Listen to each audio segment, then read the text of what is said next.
Hello everyone and welcome to another episode of Retail Experiences Elevated, a Hyosung Interview podcast.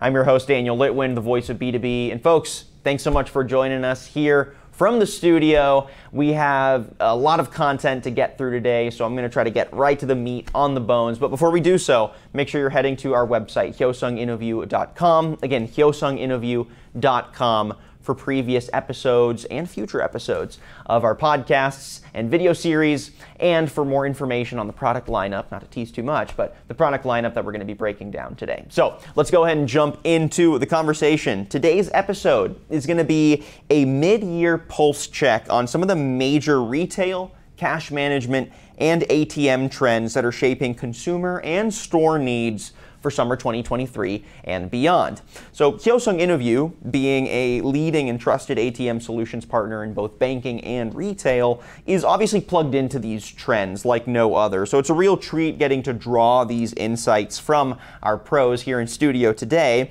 But beyond that, we don't just keep an eye on trends, right? We are a global human experience maker. So our solutions exist to facilitate those core experiences that drive our day-to-day, especially when it comes to facilitating that sacred transaction, the sacred passing of cash from consumer to retailer. So we respond to those major trends with our own set of products and solutions that react as much as proactively shape the market and its needs. So we're also excited to connect the dots between these summer 2023 trends and our next big retail product launch for the year. Let's go ahead and jump into it and waste no further time. I'm here to introduce our guest, Mr. Brad Nolan, EVP and Chief Marketing Officer at Hyosung Interview, who's going to help break down these trends and connect the dots with Hyosung's next product launch. Great to have you on, Brad. How you doing? Doing great, thanks. Good to see you again. Yeah, man. Always a pleasure getting to chat. Yep. You know, last time we spoke, it was a big shift for Hyosung Interview, and now we're getting to take that wide lens and really analyze the market to then, again, connect the dots with this next summer 2023 product launch for Hyosung Interview. So I'm curious to pick your brain. I think we go ahead and just jump in because we have quite a few trends to break down. So in general, if you had to assess maybe the last year or so, what would you say is going on with the retail ATM industry right now? What are the big things? And I'll get a little more specific with some subtopics here in a little bit. Yeah, absolutely. I mean, obviously the elephant in the room is the interest rates and the cost of overall cash, right? The independent deployers, as well as banks, frankly, are struggling with paying for the cash that sits in the ATMs. Right. And so the deployers in particular are having to optimize how much actually sits there with how often they have to go and pick up cash and replenish cash and that type of stuff. Sure. You know, on top of that, just is still the hangover from the pandemic. You've got increased labor rates, increased fuel rates, and everything else, which it explodes the cost of overall cash management every time you think about a truck roll or this or that, whatever. So a lot of retailers, a lot of independent deployers are really struggling right now. Yeah. And I mean, we just got another CPI report, another inflation report, literally the morning that we're recording this conversation. And so it looks like those interest rates, while they may cool a little bit, it's hard to say. It seems like we're probably going to stay in a high interest rate zone for a while. So if you don't mind just kind of picking at that a little bit more, why is that such a kind of critical underlying trend that's shaping all of retail ATM management and the larger industry? Yeah, I mean, again, it's just, it's really time to rethink the overall ecosystem around managing ATMs, right? Which means how often you visit them, to service them, put cash in them. Obviously, the industry needs devices that perform at levels better than historically, because every time you go back out, right, with a wrench and a tool bag, it costs that much more money. But also rethinking the services that those ATMs can offer, right? Beyond traditional banking services, withdrawals and transfers and that type of stuff. Because then you can optimize that customer's trip to the ATM, potentially increase the value, the basket size of what they do while they're at the ATM, and then also increase the value for the retailer themselves, because while that customer is there, maybe also picking up some milk or a candy bar or a bottle of water. Right.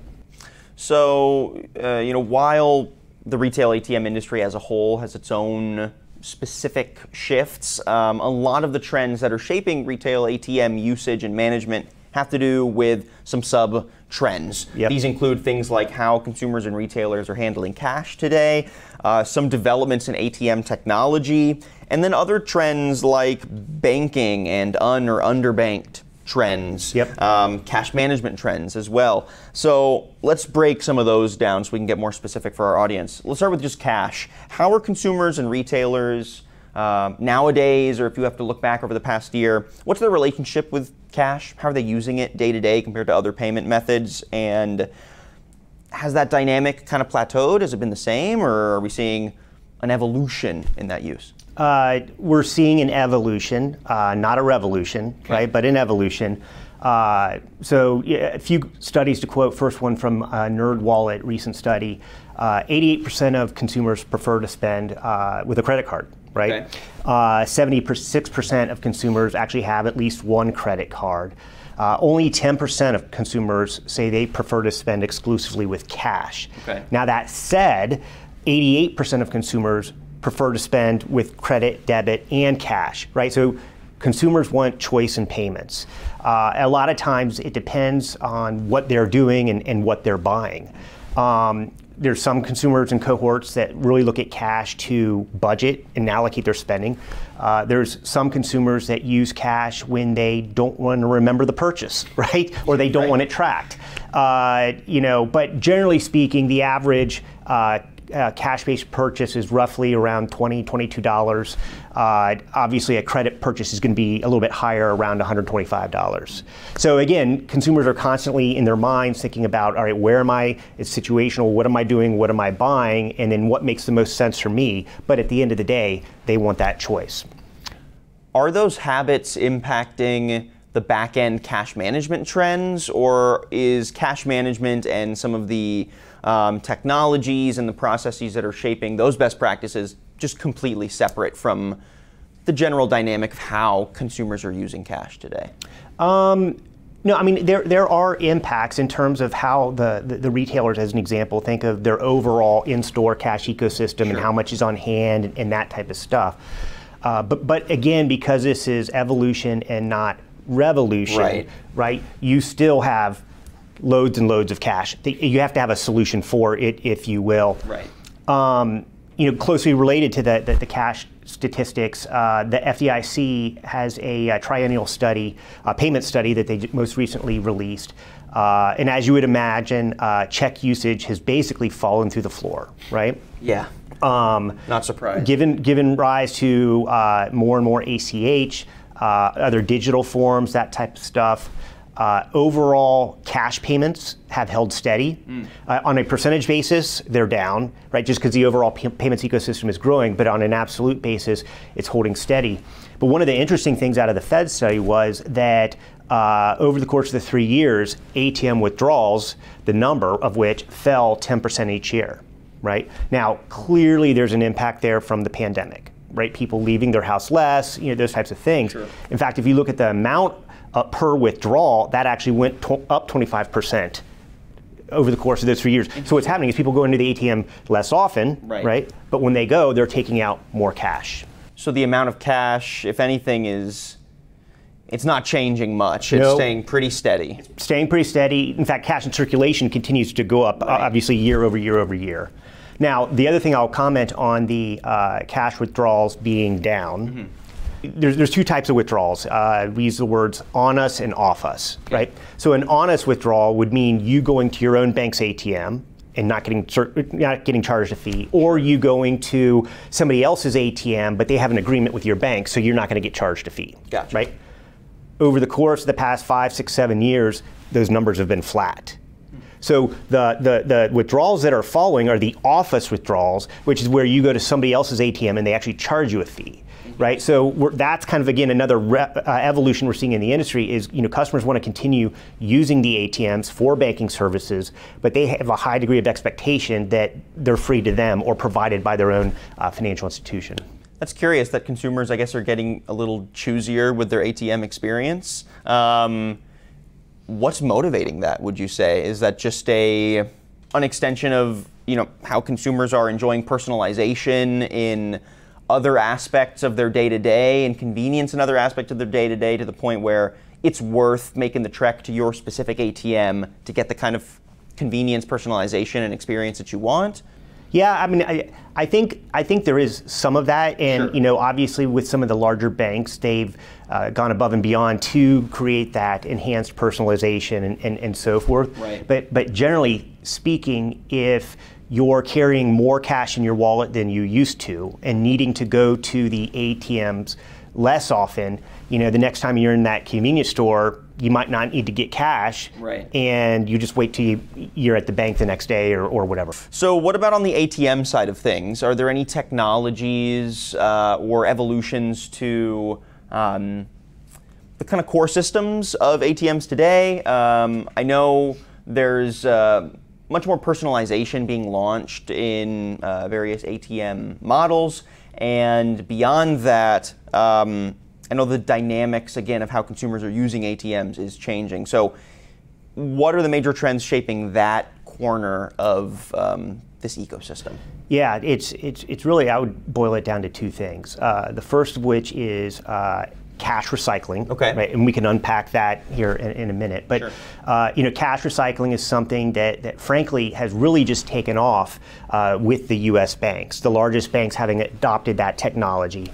Although it's, if you look globally, nearly all ATMs in Asia recycle already, and they've done so for decades. Okay. But it's a great tool for managing cash levels, keeping cash levels low, making cash management efficient, and that type of thing. So the larger banks really kicked off that back in, I want to say like 2014, 2015. Okay. It's now beginning to make its way through the tier 2 and tier 3 level banks. But as far as retail goes, historically a cash recycling device would be far too expensive and far too big, right? Sure. Because if you think about it, the model is what is there today, which is a small form factor, cost-efficient cash dispenser. And so now, and we'll get into some of the things we're doing about this later, but our focus is on replacing that cash dispenser with, frankly, a device that's the same size, nearly the same cost, but allows for the cash in, the cash out, and the overall recycling that not only the consumers can take advantage of, but the merchants and retailers as well. Right. The other piece, again, is then what I would say the software or network side, which is an intense focus on enabling the devices to do more beyond just banking transactions. So. Sure. One of the things we track closely is the un- and underbanked populations, right? So I want to say 4.5% per the Fed are unbanked overall. Another 14.5% are underbanked. So the total number of households there is roughly 25 million households that are un- and underbanked. Significant. So they're routinely taking advantage of things like, bill payment services, check cashing services, right, those types of things. But today, accessing those services isn't very convenient. It's nowhere near as convenient as going to an ATM, dropping in a debit card, and taking out cash. Right. And so that's where you see a lot of retail ATM deployers looking to take advantage of things like cash recycling to then boost the level of services they offer to the consumers. To essentially act like a mini bank in a lot of ways for I hate to use it because it's so often used, but that proverbial bank in a box. Yeah. Yes, bank in a box, love it. Well then, you mentioned cash recycling as being a more necessary component of this next era of ATM management, and an essential piece of how ATMs need to be launched to meet the consumer's needs of today, right? Let's break down cash management in general, cash recycling in general. In case our audience isn't familiar with the concept, let's get a reiteration, and then if you don't mind expanding a bit on how that trend is manifesting in real time, right? How much adoption are we seeing in the current technologies? Yeah, absolutely. So let's start with the way traditional cash dispenser works. Sure. Right? It might have 2, 3, 4, maybe even 5 cassettes in it, right? Typically, deployers just put 20s in those cassettes. Sure.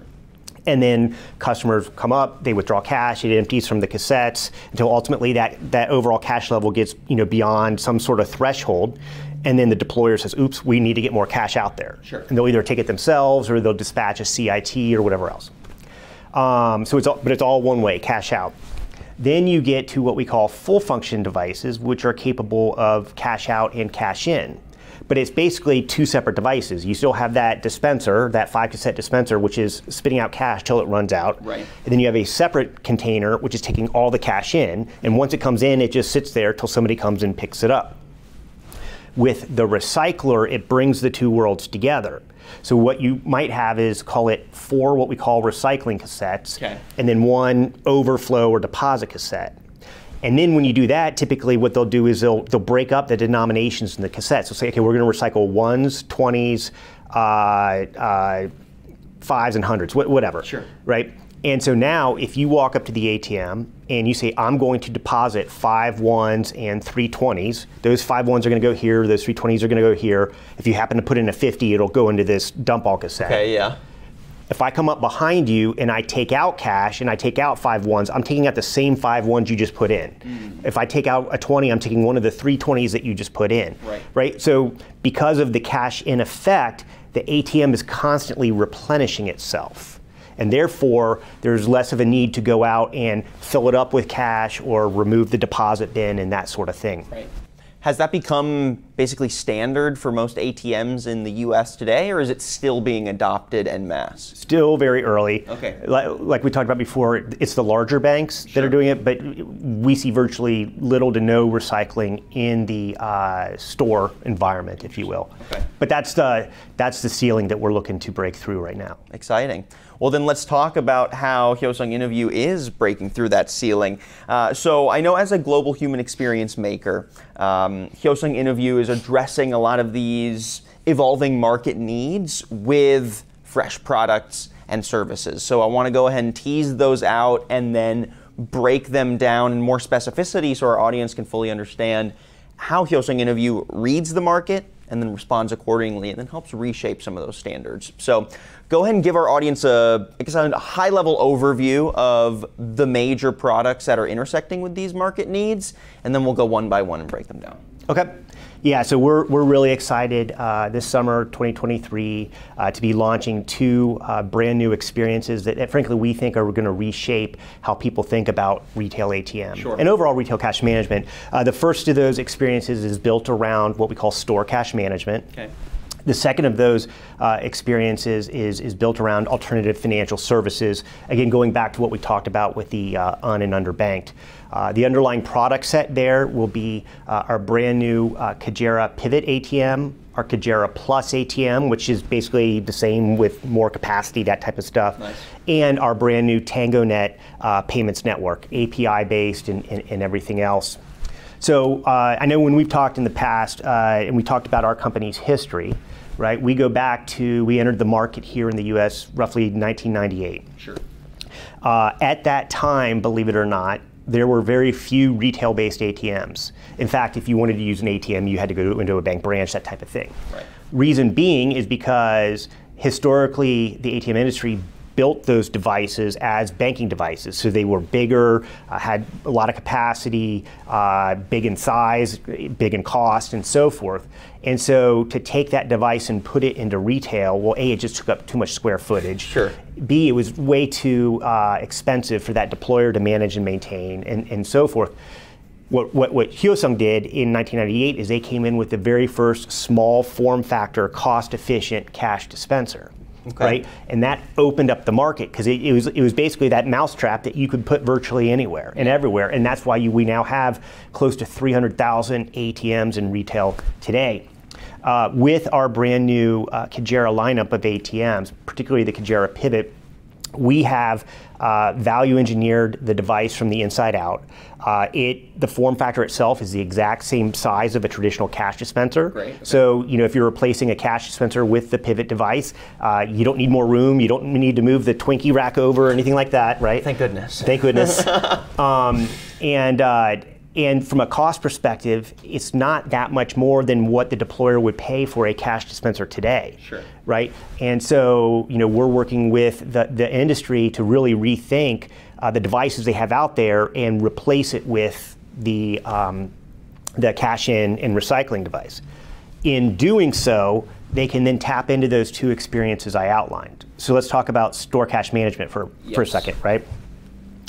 So within stores, cashiers buy and sell their cash drawers from their back office, right? Throughout the day, or their supervisor, throughout the day, they may have cash drawer overages, whereby the risk will say you can only have $170 in the cash drawer. Okay. They're now sitting at $220, and they need to get rid of that cash.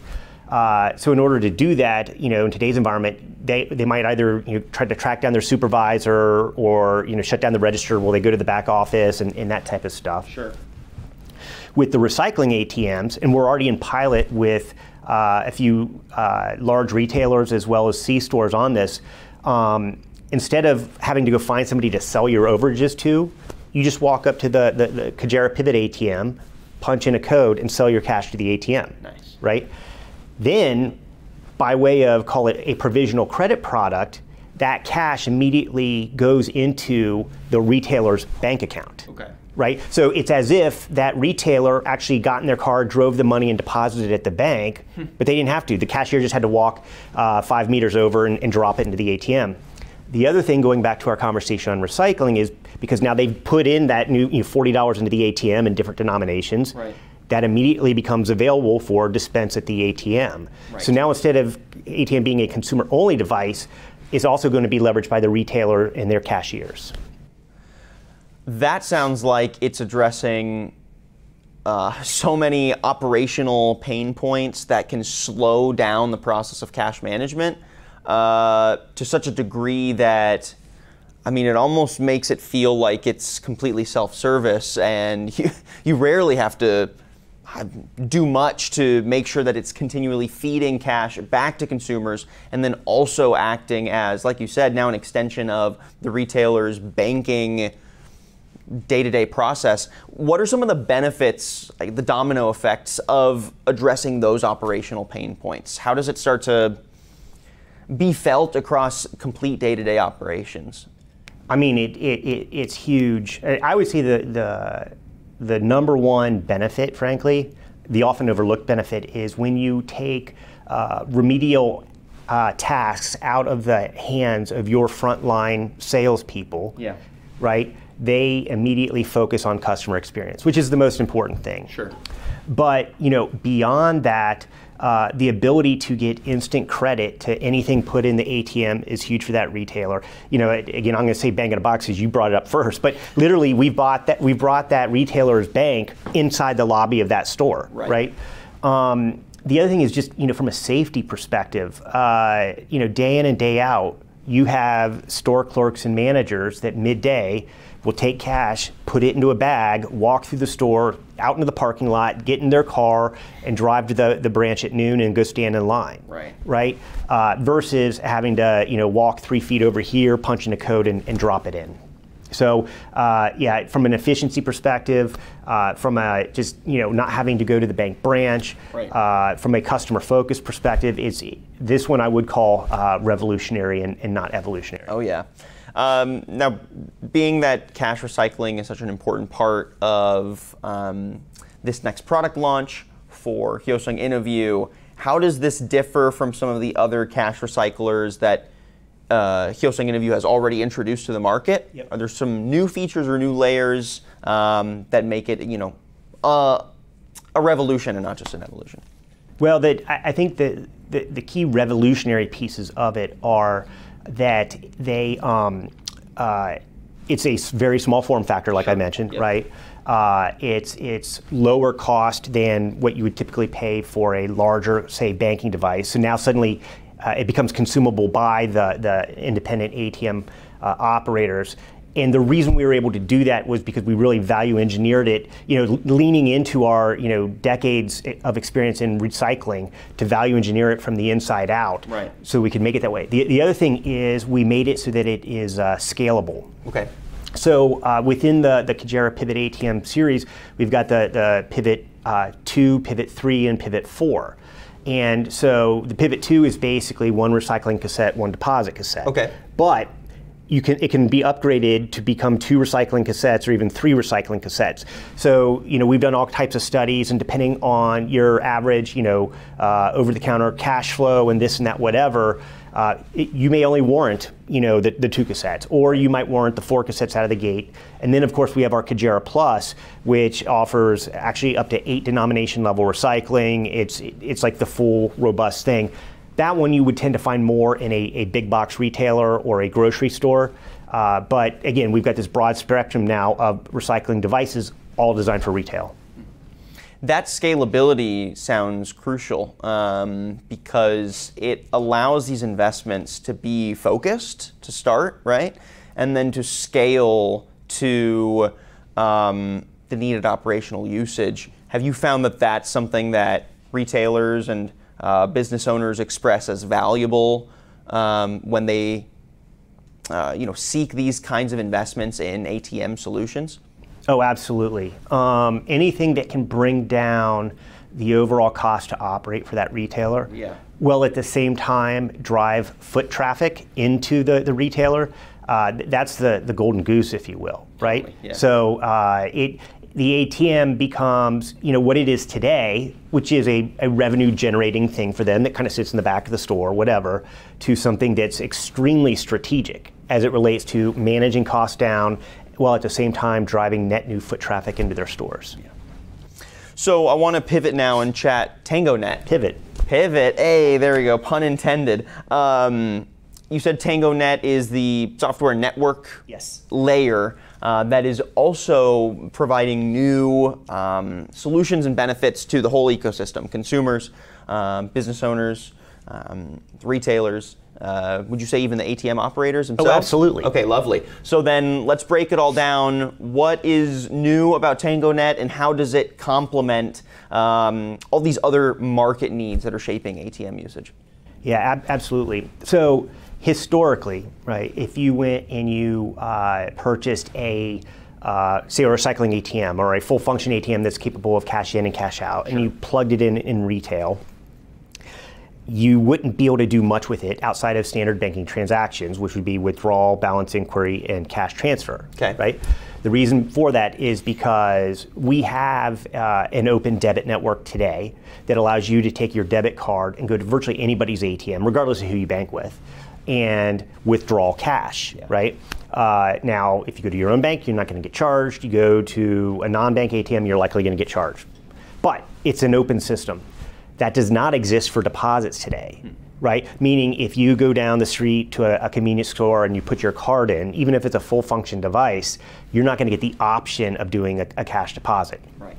Unless that deployer happens to have a relationship with your bank, but that's less than 0.5%. So a few things that are coming. Visa is getting ready to launch their new open deposit network here later this year, and it'll enable kind of what I said, as long as the ATM is capable of cash in and it's on the Visa Plus network and everything else, and your bank is signed up for it, then you can go to that third-party ATM and actually do a deposit, not have to go all the way to your branch.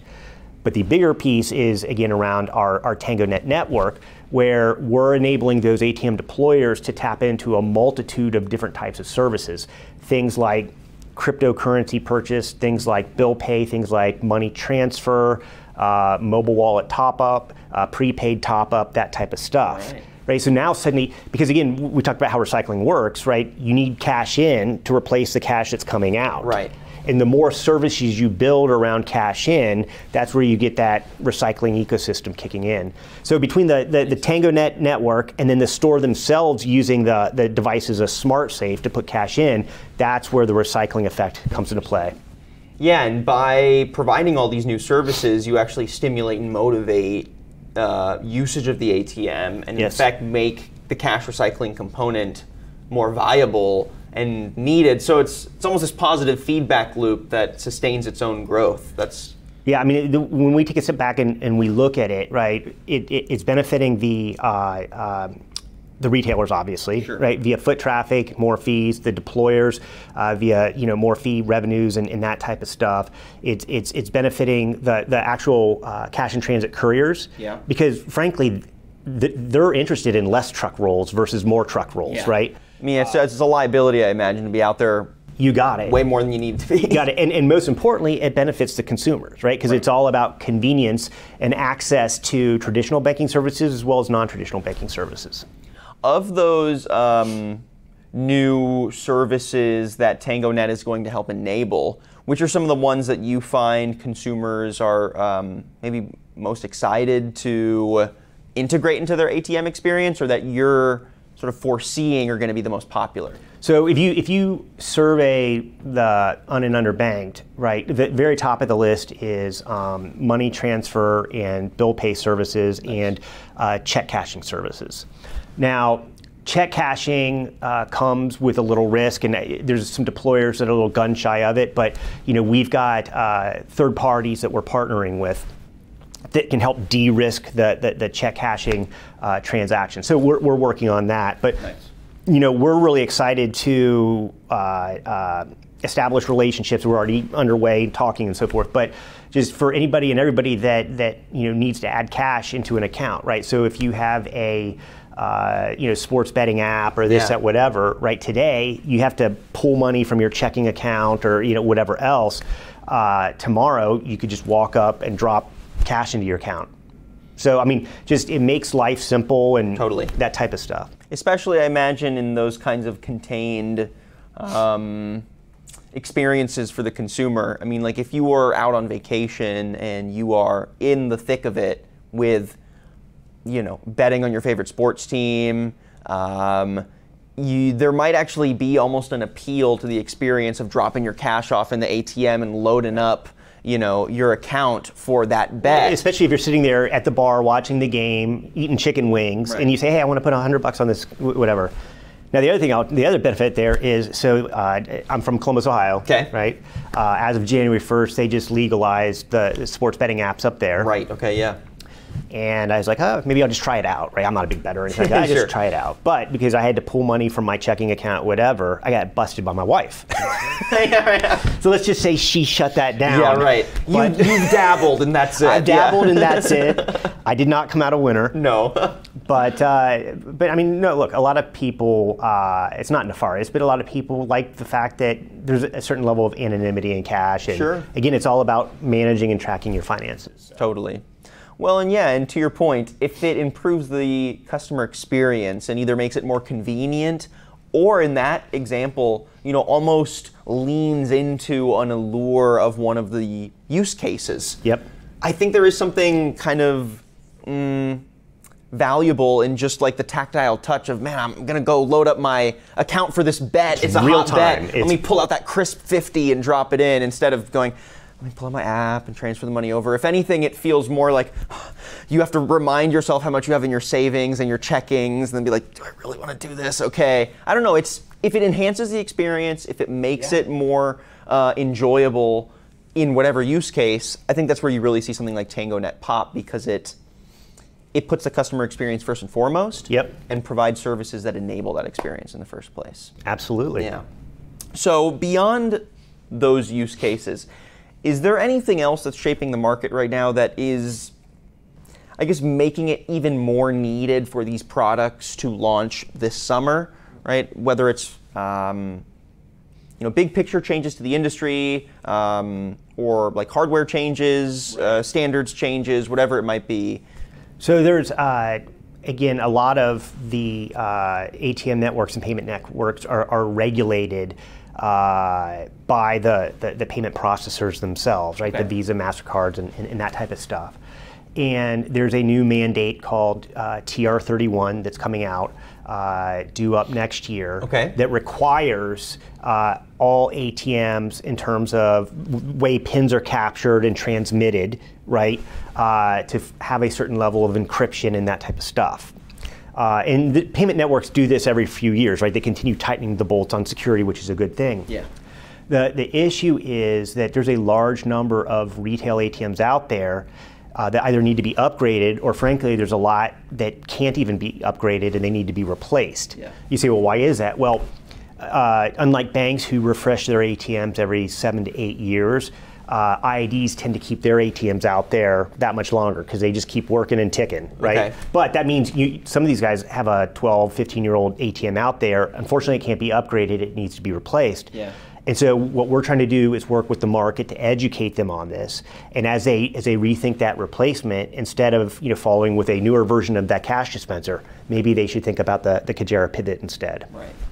Because this would be the time, I guess, to embrace that sort of wholesale evolution and revolution to their ATM needs, operations, and the services that their ATMs can provide. So if anything, it's the perfect opportunity to make this kind of upgrade. What are some ways that you're getting in front of the market and helping them understand the value and even just the availability and the presence of the Kajera Pivot N Plus? Yeah, so we have a big launch event. Great. So we deal with a large number of resellers as well as larger IADs, but then those parties have relationships with one of the smaller IADs and everything else. And we're throwing a big event actually here in Dallas to celebrate the launch of Store Cash Management, TangoNet, the new Kajera series, and so forth, and really help educate them. And then I think what you'll see in terms of podcasts, advertising, media, and whatnot is just this continued drumbeat to really help educate the market. Love it. Well, as we start to wrap up the conversation here, I think what's really stood out to me is how much the Kajera product line and also TangoNet act as a full ecosystem solution, right? They're not just a solution for the ATM deployers. It's not just a solution for the retailer. It's not just a solution for the folks that have to get in the weeds and do cash management, but it's also for the consumers. And if anything, it's for that. It's for the benefit of the entire ecosystem and how it, how it has very specific dynamics from one node to the rest. So I'm curious why you see that as being such an important aspect of this product launch, right? Why is it important for Hyosung Interview to have solutions that have this kind of cross-audience impact or full ecosystem impact rather than being honed in on each market segment? Yeah, I mean, it's all about success factors. And actually, I'll throw in one more. It's better for the environment. Love it. No, but I mean, seriously, as you think about value creation from a solution, from an experience, the more boxes you can check, right, the more it just makes sense and the more likely of success. And what are you hoping to see as some of the domino effects from these solutions, right?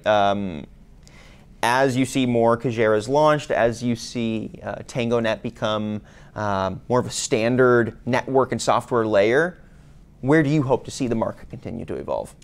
Well, I mean, again, I think it's creating this broad swath of services that are available at the devices. Tying it into experiences like if you are at the sports bar, that type of stuff.